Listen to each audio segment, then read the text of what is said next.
In the rugged mountains of Albania, a medieval set of laws has held sway for centuries. Known as the canon, these laws have now been mostly abandoned, but one brutal custom remains. Marrja e gjakut tek shqiptarët presupozon drejtësi. I'm on my way into the mountains to find out more about the ruthless eye for an eye justice that's been making a resurgence here. The cases of blood-feuds are growing, and we have seen even some real tragedies in the middle of Tirana. Këto pasojat e fundit që janë vrarë, them kanë ndikuar shumë papunësia, varfëria dhe paditënia. Unë do bëj atë që më takon dhe kam marrë një mision tamam ajo me drejt Zotit që të marrë e të nxjerr njerëz nga halli nga sikleti duke hequr I breng atij dhe I breng juve. Se edhe ajo është. Agim Loci is one of a handful of peacemaking missionaries determined to stamp out the practice of blood feuds. Unë tash jam një pajtim 50 vjeçar, 50 vjet në gjak. Janë vrarë deri tash 4 veta. While the government has made little progress in quelling this barbaric custom, my translator, Arba, tells me it at least manages to catch some of the perpetrators. This prison is for the region, and most of the inmates are inmates that have committed some crime related to blood feud conflicts. As we travel deeper into the mountains, it's like travelling back in time. And in this forgotten corner of Europe, there are still a few living relics of blood feuds past. Jemi fshat Mbrakanesh, është një nga fshatet e Krujës. Agim is here to meet with a sworn virgin, a woman who was forced by tradition into a startling transgender transformation, required to act and live as a man. Qamile është 19 vjeçë aktualisht. Ajo që është 12 vjeçë ka veshur rrobat pra ka kthyer nga një femër, një vajzë e vogël 12 vjeçë është kthyer në burr. Ka veshur xhamadanin, ka vër kapelën, sulën, edhe ka veshur brekushet. Por njëkohësisht edhe ka vur armën brez. Ka shul pranë kuvend burrëve që është moshën 12 vjeçë. Qamile's transformation was sparked by a blood feud decades before. The practice of designating sworn virgins has now virtually ceased, leaving just a few dozen living examples.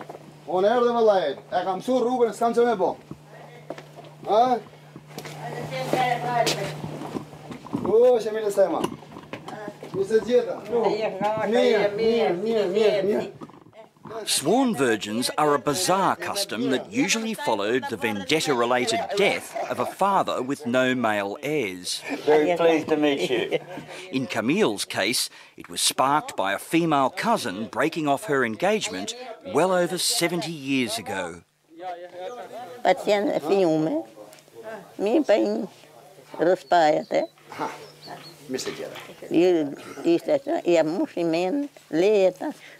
Mamma pa ma vrana të kushan tjetër prapë. Mamma pa mon dy çunta, dy ata, pa goca drejtit veç kur kam dek vetë. Qamile certainly has a man's tongue as well as a man's clothes. She's relished being the family's father figure despite the loss of her female identity. Pa me qenë gru gratë mirë janë se gratë ashta ka bon zoti. Pa burnesh najta e ne kalova. Najta ne kalova. E kam kalu aq më mirë. Kishe martu, kishe fëmijë, kishe pas qef? Si se më bon pishman se për datëmi që shifen sit. Nuk ka shumë si dormeshë si ty? Nuk ka kështu andret. Ka qenë. Se kishte jem gruje, për ka ishte burë. Vesh kështu si unë. Me qiftem kroha, me tekem kroha, me thënë. E vite, me orë kështu. Vite këtu, ne kishte shpajnë si të porë. Kjo nona? That's the mother. Nona, kje? And that's her. Almost 80 years after taking on the role of her family's protector, Qamile has been left with nothing more than their photos.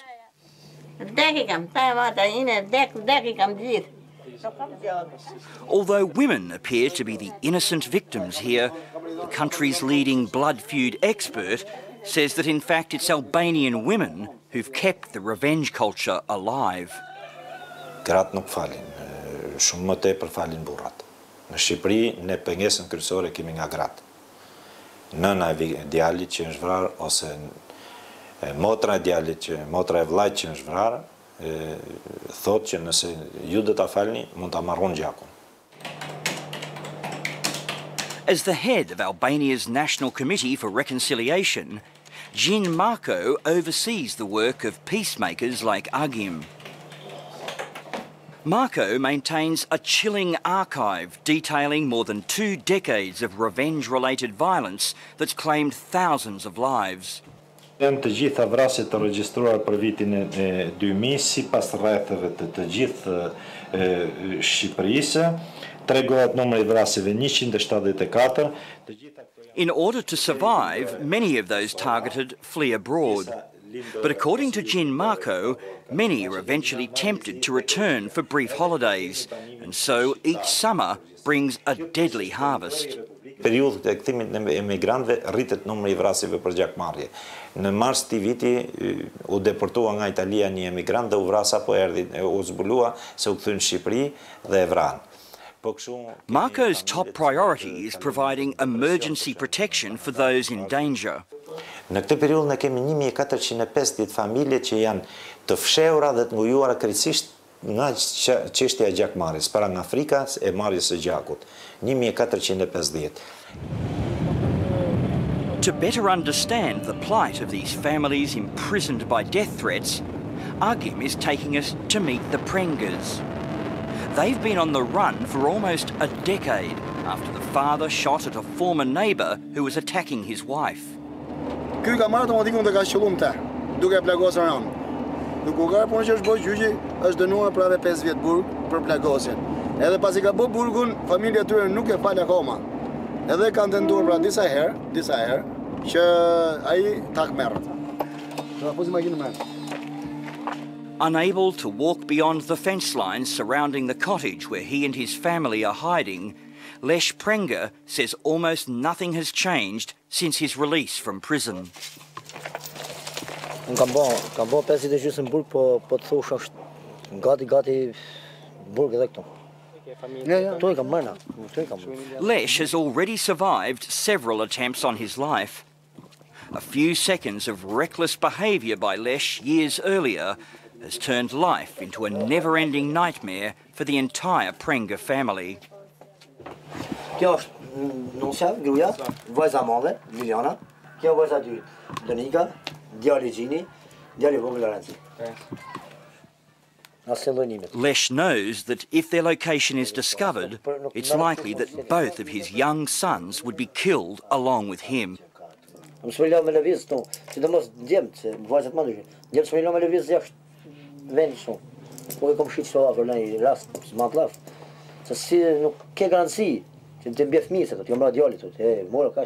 Trapped in this small cottage and unable to work to support their family, both Lech and his wife know that unless the feud is resolved by a mediator like Agim, their misery and isolation is set to continue.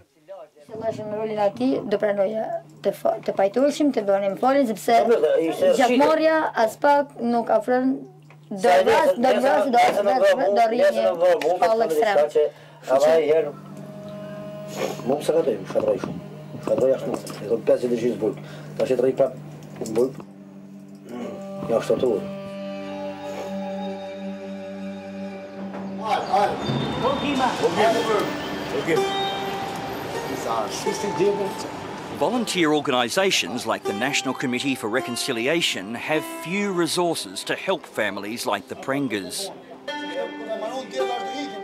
In fact, according to Jin Marko, the Albanian government actively sidelines their efforts. Policia ka një tendencë dhe qeveria kërkon ashtu siç kërkon të fshehet çështjet e korrupsionit, çështjet e mungesës së shtetit, kërkon me çdo kusht të evidentoj një numër minimal ose mos I thot fare si vrasje për gjakmarrje. Intrigued by what appeared to be a lacklustre effort by the authorities, I arranged to meet the Chief of Police in Albania's capital, Tirana. He was eager to tell me that the Reconciliation Committee's statistics on blood feuds were highly exaggerated. Në Shqipëri, pavarësisht se mund të ketë organizata jo qeveritare që merren me pajtimin e gjagjeve, të cilët kanë gjetur gjithë përkrahjen dhe mbështetjen e policisë, shifrat shpeshherë që këto organizata japin janë shpeshherë të pavërteta për hir të realitetit. Këto e tregojnë më së miri statistikat që ne disponojmë lidhur me. According to Commander Tonin Volkaj, the practice of blood feuds has been virtually eliminated in Albania, and he scoffed at claims of more than 1,400 families forced into hiding. Që të bëjmë fjalë për ngujime tradicionale ose klasike, siç kanë ekzistuar në librat e kanunit ose në historitë e shkruara, nuk mund bëhet fjalë më në Shqipëri me që të ekzistojnë fenomene të kësaj natyre. But blood feuds do exist in Albania, and there's a lack of government will to tackle them, according to international NGOs. In fact, Albania's leading human rights defender claims that corruption in the police force and court system has made the problem far worse. This is something that we have monitored. We have cases even in the court, but the court is very corrupted, and not only the court, the police are very corrupted. According to the director of Albania's human rights group, Elsa Balori, citizens continue to take the law into their own hands because of a lack of faith in the country's justice system. I don't think that the situation is very easy to be solved. People don't feel secure. The police assistance, it's not functioning. They don't care. With no end to the problem in sight, it's up to mediators like Agim to keep making regular peace missions into the mountains.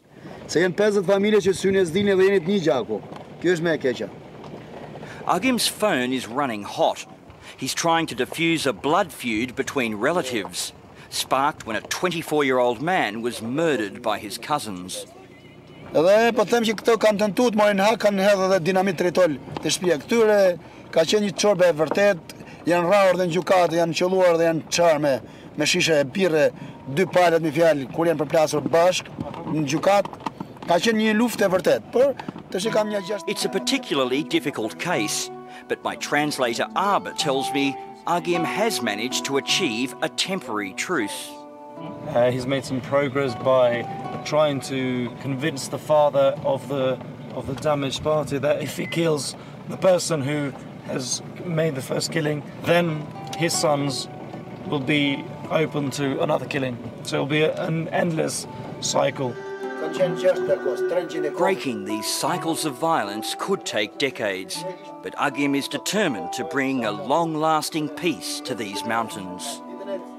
Mund ta them, kemi një mision ton që është shumë human, shumë fisnik, për të arritur ato pajtimet